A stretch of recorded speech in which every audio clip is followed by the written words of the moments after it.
चला तर आज मी तुम्हाला आंबट गोड कैरीचं लोणचं कसं बनवायचं ते सांगणार आहे। चला तर आपण ताज्या ताज्या कैऱ्या घेऊन जाऊया। हा आंबा गोड लागतो, आंबट अजिबात लागत नाही। याचं नाव बदामी आंबा आहे। हा कापून खायलाही खूप छान लागतो। चला तर आपण याचं लोणचं बनवूया। याला आपण स्वच्छ धुवून घेतलं, नंतर याचे छोटे छोटे काप करून घेतले आणि ह्याच्यामध्ये मीठ टाकायचं। नंतर याच्यामध्ये थोडीशी हळद टाकून घेऊया।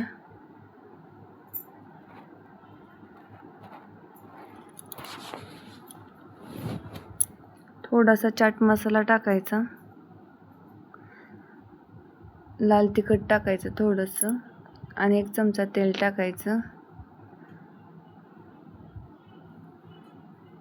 याला मिक्स करून घेऊया। तर आपलं लोणचं तयार आहे। व्हिडिओ आवडल्यास लाईक आणि सबस्क्राईब करा।